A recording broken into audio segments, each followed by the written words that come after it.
Fearless Fundraisers, I'm Dawn Lego, and it's time to buckle up for a new episode of Raise Nation, the one and only podcast made to inspire fundraisers like you continue making impacts in our communities, building better tomorrows, and exchanging ideas. So whether you're a trailblazer or seasoned pro, you'll pick up the trends that transform your fundraising. And together, we'll dive into lively conversations and chat with industry-leading fundraisers and thought leaders to explore hot button issues and innovative ideas. So stay with us for the next 30 minutes while we inspire you to embrace the future of fundraising. All right, let's get going. I am super pleased to welcome a very special guest today. We're going to talk about some sensitive, maybe difficult conversations, but I think it's so important to get comfortable with the uncomfortable. And Beth Sturman is going to help us do that. So Beth Sturman, Executive Director of Laurel House, please welcome to Raise Nation Radio. We're so happy to have you here. How are you doing today? Thanks so much, Dawn. It's great to be here. I'm doing well. I'm really glad the rain let off. Loving the sunshine. Glad that we're in a nicer season, and I'm looking forward to talking with you. Thank you. Yeah, well, it's so great to have you here. I know we have to talk about some sensitive subjects, and we're in the same area. So we're neighbors. I'm in New Jersey. You're in the Pennsylvania area. And yes, we've had nothing but rain. It's been unseasonably cold and rainy this spring season. So I agree with you. It's good to see a little sunshine. I took a walk already this morning for actually my own mental health, awareness and balance. I try to do that every morning. I get up at 5 a.m. and I'm out the door a little thereafter, and I take an hour walk and just try to take everything in. But I couldn't do that for so many days, and it's just nice to have the sunshine today. But, that's probably very minor in the world of keeping your mental health together and what some of your clients go through with domestic violence abuse and teen dating abuse. And it's such a delicate conversation, but help us understand, learn, help us be educated in this area so that we can help, right? That's what Raise Nation Radio is all about. We want to be aligned more with some of these critical missions. And there's so many people out there good people that want to help. So can you tell us a little bit about yourself? Let's our audience get to know you and about Laurel House and what you do, why it's important, and lay it all on us. Thank you. So I'm impressed that you get up that early in the morning. We'll start with that. I don't get up that early in the morning, but I do stay up late. Laurel House is a comprehensive domestic violence agency. We are based in Montgomery County, Pennsylvania, and we serve the whole county. It's a big county geographically. We do everything from prevention education at very young ages and on up through high school, college, middle school, community, anything we can do to help prevent the problem from developing and help make sure people know that resources are available early in the process of being involved with a domestic abuse kind of relationship. We talk a lot about warning signs, red flags. We teach kids, male and female kids, about how to help a friend, what to do if you're concerned that one of your buddies might be controlling or abusive to his or her significant other, how you can try to intervene in that way. So we do all of that kind of good prevention work. And then unfortunately, there still are people who need the more direct help and who end up needing anything. We have a hotline, 24/7 hotline. Our amazing volunteers and staff that answer the hotline. Some of the calls are quick. Somebody just has a question. I'm not sure if this is a bad thing that I'm going through. I'm not sure what kind of help I might need. I'm not sure I'm ready for help. I really don't want to make a big change. I just want to feel a little safer and a little calmer.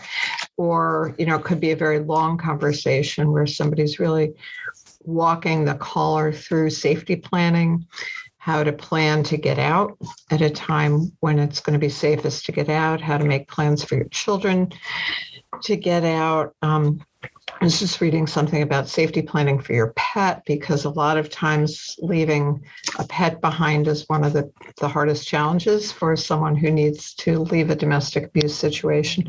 So all of those kinds of very direct services with helping somebody make all of those plans. Then we have a shelter, a 24/7 emergency shelter for women, men, and children. There are male victims that we serve as well as female. The majority are female women with kids or single women, but we do serve male victims as well, and sometimes men who have children with them. So that shelter, we're very excited. We're opening a new 34-bed, 12-bedroom shelter. Starting June 6th, we'll be able to start bringing residents in. And it's really exciting because for many, many, many years, we had a 27-bed shelter in a very old building, which was just home to so many people over so many years. It was terrific. But over the years, it became more and more difficult to maintain it, heat it, cool it. There were mobility issues, all of that. So we were so fortunate that we acquired this new building. We just finished renovation work on it. And the first floor will be for folks from the community who need counseling or advocacy, maybe legal help, that kind of thing. And then the top 2 floors are for the folks from the shelter. So we're really excited about opening that service. We have some transitional housing for people coming out of shelter. We have an on-site, on-staff attorney who helps people through the protection from abuse process. Then we have this amazing group of emergency responders called our Domestic Abuse Response Team. We have 5 staff people and 14 volunteers in that team. And again, they 24/7 answer a special hotline, DART hotline, when we get called by police or by hospitals or by other medical professionals. And they go out and they meet with somebody wherever they are, wherever it's safe for us to be. We'll go out and meet with the victim, with any kids, help make sure they know right away that there's help available, that they're not alone. They don't have to go through this alone. So it's very comprehensive. We're very lucky that we've been able to build this. We've had a lot of support from the community to put all the pieces together so that we have kind of a soup to nuts, everything from prevention to the immediate crisis response and everything in between. Wow. I don't know what vision that comes to people's mind when they think of, domestic abuse, but you've just changed my vision and changed my mindset. And I have a young daughter. She's 20 years old and she's dating. And it never crossed my mind that violent relationship, I don't know why, maybe my own ignorance or being naive, but it didn't cross my mind that there could be teenagers in difficult situations, unsafe situations. And gosh, I mean, it's hard enough as an adult, but with peer pressure and wanting to be accepted and having the attention of a crush interest, a romantic interest, a love interest, and everything else that's going on in formative years, to also be dealing with such horror. And you're telling me that that's true. That's actually in many cases where all of this starts. Yes, unfortunately, that's true. And what we found, you said maybe based on your own experience, it didn't occur to you. And what we found is that a lot of times some of the young people who end up in these really difficult, potentially dangerous relationships grew up in households where this was unimaginable. So they're not attuned to what to look for. And when the initial relationship starts out and there's a lot of attention and maybe it even a lot of jealousy, but maybe it looks like, I just want you all to myself, which sounds great when you're sounds 15. Great, right? Yeah, but at 15, it's not a warning sign. Yeah, but really, it can be so dangerous. And so we've had a lot of families who have come to us for concerns about their children who are involved in those kinds of relationships. And that's the other kind of counseling that we do, is if somebody has a loved one they're worried about, we can do counseling with the concerned party to help them know best how to intervene or how to support the person without pushing them away. Because especially if you have a 20-year-old, Dawn, with the teenagers, sometimes the more we try to intervene, the more likely they are to go in the other direction. Of course. So, sure. Classic. But of course, for parents and aunts and uncles and concerned, people, loved ones, all we want to do is rush in and save the day, right? We want to prevent any tragedy from happening. So we work with those parents and other family members to help them learn how to best intervene. And we've had some really heartwarming situations where maybe a year later, a young person will call and say, I know you talked to my mom. I know you, and I know she learned a lot from you. And I'm really glad you did, because when I was ready, I knew where to go to get help, but she didn't push me. Wow. Yeah. So because I push with my daughter all the time. I think I make every mistake in the world, right? I see something that I just need to fix it. I just need to jump in. I just need to fix it. And I can't imagine, as somebody going through this or a parent watching a loved one, having to call the Laurel House and making that move. There's got to be so much emotion there. The wonderful thing is, though, too, is that not just Laurel House, but there's domestic violence agencies all over the country. And we're part of a larger organization in Pennsylvania called the Pennsylvania Coalition Against Domestic Violence. And the work that's been done since the 70s around educating people, raising awareness about domestic abuse and domestic violence, people are less ashamed to reach out and call for help. Thank goodness, right? Absolutely. Changing the narrative a little bit. Yeah. So people know, this isn't just you. You're not alone. This isn't because you made a huge mistake, or we're not going to try to push people to make decisions they don't want to make. It's an empowerment model. We help people make their own decisions about, do you want to stay? Do you want to go? What does that look like? How can you stay as safe as possible, whatever choices you make? So we're just our hotline numbers have skyrocketed. Our crisis calls have skyrocketed, but we don't think it's necessarily because things have gone up that dramatically. We think it's because people are more willing to reach out and ask for help. They know there's help available. That's great. Changing that mindset, changing that narrative, not feeling ashamed on top of everything else. Right. We've made some great strides. Really. And that's why I want to have this conversation with you, because we need to continue to make those strides. So I have so many questions to ask you. But I do want to start with applauding everything that you've done. I know you're celebrating your 40th, right? Some milestone anniversaries. Was it just your 40th anniversary? It's we're actually coming up on 42, but we're 42. Calling it 40 because 40 was because everybody took 2 years off. We all took 2 years out of our lives. Yep. Exactly. Well, congratulations on your 40th. And I applaud everything that you're doing. I do want to give a big, huge shout out to your volunteers and your support members that are managing, your call center. Very brave, individuals. I'll share a little story. My daughter, she's a rising sophomore at Boston College, and part of her curriculum, she's part of Samaritans. There's a course called Pulse at Boston College, and she's volunteering every week on a call center, very similar. And she can't discuss the details with me, but she does share that it's heartbreaking and it's taken a lot out of her all this year. And I think she's better for it. But I know what your volunteers, somewhat what your volunteers and those that are manning your call center go through. So let's shout out to them and applaud them. But let's also put that number out there, the Laurel House number, because people listen to Raise Nation Radio podcast for a multitude of reasons. And I'd like them to have access to how do they contact if they're in a situation where they need help. Let's just get that out there right now. What is the number?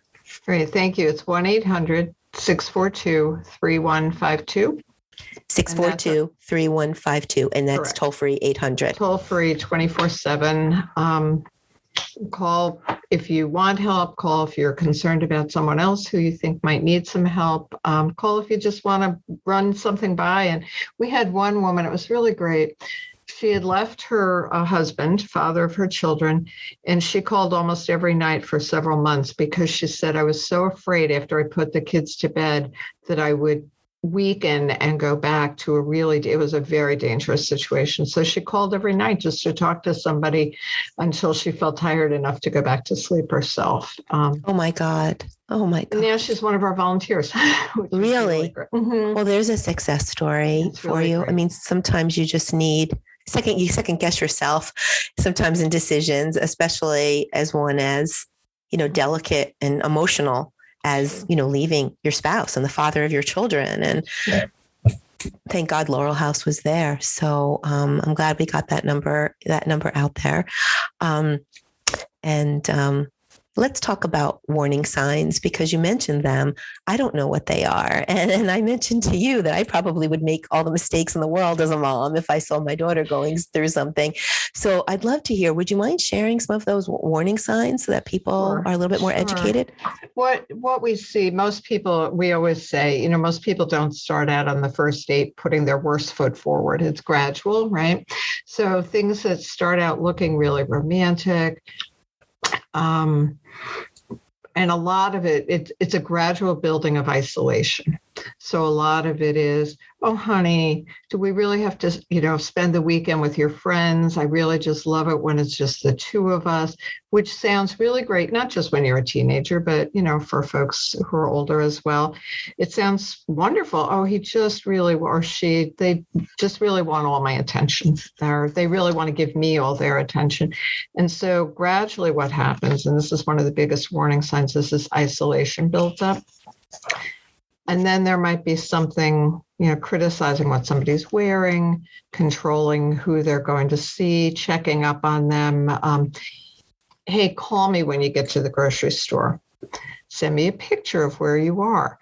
And again, it can be cloaked so that it looks like, hey, I just want to keep track of you. I just like sharing my day with you. But then gradually it becomes so all-encompassing that towards the really abusive part of a relationship, the control is there, the isolation is there, and having cut the person off from a lot of their support systems. If the victim is a member of a religious congregation or any kind of religious group, maybe, I really just am not comfortable with that particular religious leader. I don't like the way people look at me when we go. Can't we just stay home? Can't we try this other place? So that gradually the person's cut off from family, I don't think your father likes me. I'm not comfortable being there. And gradually it just becomes more and more where it's just the two of the two people, or if there are children involved, just the family, just the immediate family. So those natural support systems are cut off. There are often things like maybe constant texting or phoning while the person's at work or school. And initially it starts out, again, very loving, like, hi, sweetie, I'm just thinking of you. And then gradually it's like, well, you didn't answer me back. What's wrong? Were you talking to one of your coworkers? Were you talking to another boy in the hallway? Irrational thoughts that, again, look sweet to begin with, because it looks like we just want this exclusive relationship. But what it turns into over time is a very controlled environment. We have women who, and I use women, but we do serve male victims, and I want to stress that. But because the majority of the folks that we serve are women, I usually just use that as the example. But we have people who earn six-figure salaries who don't have access to their paycheck. It goes directly into an account that they don't have access to, or every dollar is supervised. Let me see the receipts. Let me see. We've had people tell us they can't come to, and this has been actually one of the silver linings to the pandemic, is that we now offer virtual counseling. Mm-hmm. We've had people tell us they can't come to our counseling sites because their abuser checks the odometer. So, you said you were going to the grocery store. That's 3 miles away. Why did you go 12 miles? The ultimate control. A lot of control. And again, it starts out slowly, but it builds. So abuse is not just physical then? Abuse is definitely not just physical. The what we've seen, and there was a study actually in one of our neighboring counties a few years ago where, and I don't even like to talk about the domestic homicides, but they're a reality of where domestic abuse can go, and sometimes, unfortunately, does go. And there was a study that showed that in over 50% of the domestic fatalities, there had been no prior evidence of abuse, of physical abuse. Physical abuse. All the verbal, the financial, maybe sexual, emotional control, a lot of, the negative put downs, making somebody feel that they're nobody else would ever love you, commenting about people's appearance, just really undermining somebody's confidence. And that's really important here, that there's no shame here, right? If you are a victim, it's not you. Absolutely. It is no way, Jose. It is not you. And that feeling that it is horrific. Really, it's horrific. And one of the things that we've seen oftentimes, especially with, younger people, if parents didn't maybe approve of the relationship, or then once the young person starts becoming uncomfortable with the situation, they don't want to go back and tell their friends who said that person's no good for you. They don't want to go back and tell mom or dad who said, we really don't think you should be going out with that person in the first place. Or maybe we didn't want you to marry that person. And so then people are ashamed to admit, like, maybe I really did make a mistake, which is another way that people get more and more cut off from their natural support system. Oh, wow. Gosh. Tell me a little bit about Thinking Well. That is just a mantra, a program coined by Laurel House, or is it used in general? But it's just, there's goals and a whole program about thinking well. Can you tell us a little bit about that? So we use a healing trauma workbook that really helps people first heal from the trauma and then think in ways that are more forward-moving, more productive, more positive.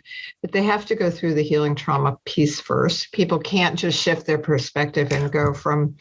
What does that look like, though, the healing process first? What does that look like? The workbook that we use, we have trained counselors. Most of them are licensed, or they're graduate student interns who work under a licensed counselor. And they go through a workbook that really helps people look at their trauma, acknowledge their trauma, feel, work on the shame that goes with, recognizing that it isn't their fault, and getting to the point where it becomes part of them. You can never totally put it behind you, but it doesn't define who they are anymore. We always say people go from surviving to thriving. And we have certainly seen that over years. It takes some time. It's a 12-week curricula, but we offer up to a year of counseling weekly.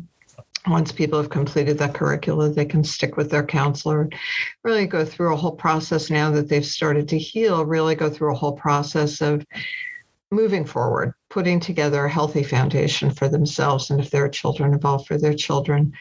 And we've seen, we had, when we were talking about the rain earlier, we have an annual men's walk called Walk a Mile in Her Shoes. It's actually not something we made up. It's something that it's a national event that different organizations can use. And men come out and they walk in heels to feel what it's like to walk in a woman's shoes. And it's a men's march against. Oh, I need an invitation to that. This one was in the rain, and it was bitter cold on Saturday. And God bless these men that showed up, and they wore heels, which are not always properly fitting. And they walk a mile, and they were really good sports. It was bitter cold and it was wet, but they did their walk. Good for them. Yeah. And this was, oh my goodness, I feel like it was our 10th. It was certainly, we've done this walk for a number of years. I know about this walk. I've heard about it. It's a really fun, colleges do it sometimes as fundraisers. It's a fundraiser like for Laurel House? It's like a peer-to-peer type fundraising? Okay. Absolutely. Great. Yeah. Peer-to-peer and sponsors, obviously, but colleges sometimes do it. Fraternities sometimes do it. We get a lot of police and folks who come out and the business people. It's really and it's fun. It's just, well, it's easy for me to say it's fun. I get to wear tennis shoes, but it is, the men have fun with it too. So, we love to find the ways that we can engage the whole community. Mm-hmm. It's not just a women's problem, it's a community problem. And one of the things that happened at Saturday's event was there was a young, a set of teenagers who were running together, a boy and a girl. And at the end, I didn't recognize them, but I've known this family a long time. They came to us many years ago out of a really horrific domestic abuse situation. And at the end, I realized who these kids were. And they were the surviving kids of this horrific situation who are now thriving, along with their mom who's thriving. And it was just the looks on their faces. They were so happy. They were getting along with each other, which you've raised a teenager, you know, they were getting along with each other. And they were doing something really positive about domestic violence when they had lived through something that was so horrible. So we love to see that. We have a lot of success stories like that. And we know that we're not alone. There are domestic violence organizations all over the country that have those same kinds of success stories. Once a parent starts to get help for themselves, it often translates into help for their children as well. Oh, it's a beautiful story. It really, it's those are the things that keep us going, you know, for 40 plus years.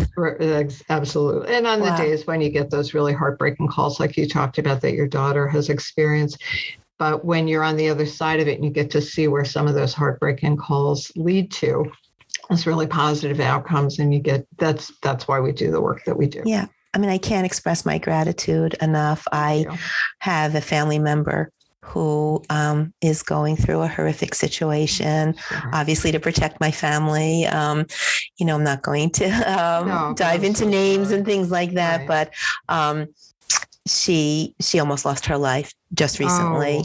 And, you know, I call my mom almost daily, and I ask one question, you know, is he still in jail? You know, because to me, that's all I know. I just want, you know, her safe and him away. And I don't know what's going to happen. And I often spend late nights with my mom, like, well, what's going to happen? Just like, because jail's not the solution, you know, so I really, you know, empathize with your clients and applaud, you know, what you're doing. But it is not, as you mentioned, exclusive, you know, to women. I certainly am not going to comment on the Johnny Depp case and who's right or who's wrong there. But if you just make some assumptions there that maybe Mr. Depp is, you know, in a situation that he shouldn't be in. There's also being ostracized, you know, as a man. Absolutely. On top, you know, of all of this. I mean, it's not just what you're going through. It's the emotion, it's the trauma, it's the children, it's the finances. It's just so all encompassing. But as a man, I would believe that being ostracized, or even as a woman, you know, anyone just being ostracized for this whole situation has to be yet another very serious mental play and playing head games on you.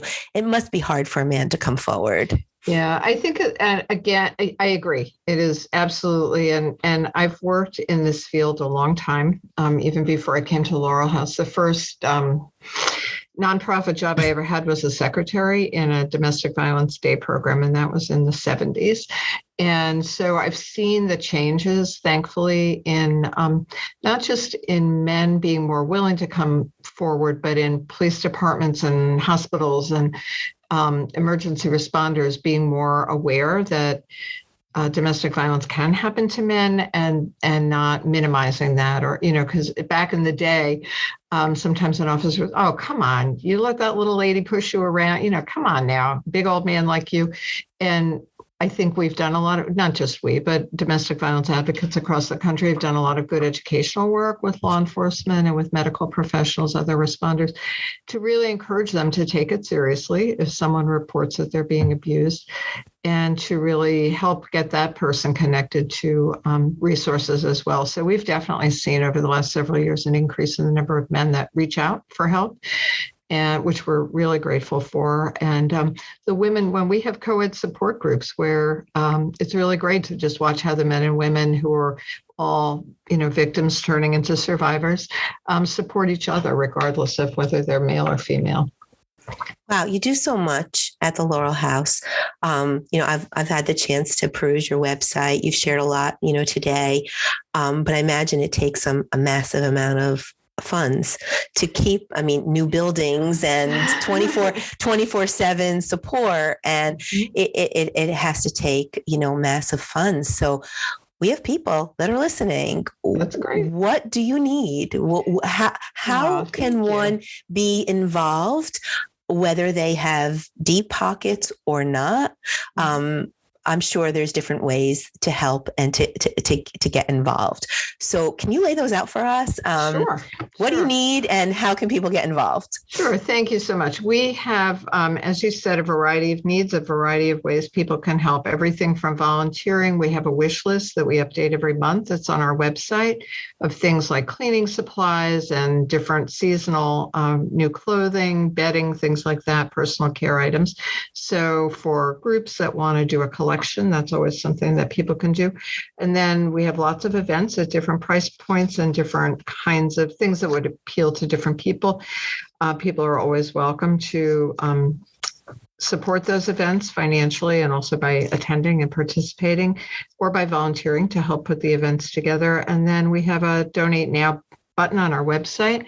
One of the things that we really, at any level, deep pockets, as you said, or not, every dollar counts. And we are currently wrapping up our capital campaign for our new building. And there's a special part of our donate page on our website where people can specifically specify that they'd like their funding to go towards the capital campaign. It was a $3.5 million campaign. We're about about 400,000 short. And literally $5, $10, $20, obviously, any of those add up. And we're appreciative of all of that. Happy to give tours of the building to anybody that would like to see the building. We're really proud of it. We're really excited about it. And that opens in June, just a couple of days away. Right. And then the other way that people can always help, no matter where they are and whether it's, financially or otherwise, if you know somebody you're concerned about, reach out to your local domestic violence agency, ask how you can support the person you're concerned about, and don't be afraid to talk about it. We have a great group of people that does a luncheon for us every September called Breaking the Silence, to help encourage people, come on out, talk about it. It happens so much more frequently than any of us know. And the more we open up and share about it, the easier it is for the next person coming up behind us to share about and reach out for help. So, Dawn, thank you so much. This is really, what a great opportunity to talk and to learn more about you and about your family. I'll keep a good thought for your loved one. Oh, thank you so much. I really appreciate you, joining us today. So it is laurelhouse.net. Is that right? It's .org, www. And there are several Laurel Houses that do different things throughout the country, as we've learned. So it's www.laurel-house.org. Got it. Okay. Well, we know how to get in touch with you. So I wish you all great things. Good luck with the opening in June. Let's hope that goes really well. Fearless Fundraisers, that's about all we have time for today. Hopefully this podcast does help break the silence and get people talking about the uncomfortable, or getting comfortable with the uncomfortable. We do appreciate you listening, and we hope you enjoyed today's Raise Nation topic and your daily dose of fundraising inspiration. Tune in for a new episode release every Thursday at 12:30 p.m. That's Thursdays. 12:30 releases, 12:30 p.m. releases, and that's Eastern time. And in the meantime, be sure to listen to all the episodes on Raise Nation Radio. Follow the channel that you like best. We're on about 8 channels now. And this way you can get the notifications about our new guests. Fundraisers are doing amazing things to build better tomorrows for our communities. Stories, if you just heard, are awe-inspiring. You won't want to miss a single episode. I'd like to thank Beth Sturman, Executive Director of Laurel House today, for being part of today's episode. Let's do that call out number one more time. 800 1-800-642-3150. and laurel-house.org. Is that right? That's right. Okay. Yep, that's great. If you need help, don't hesitate.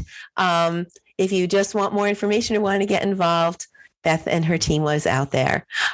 Huge shout out to you, Beth, for being our guest today. Thank you so much. Thanks, Dawn, very much. Take care. Bye-bye. Bye. That's a wrap, everyone. Until next time, I'm Dawn Lego, and this is Raise Nation Radio. Stay fearless out there.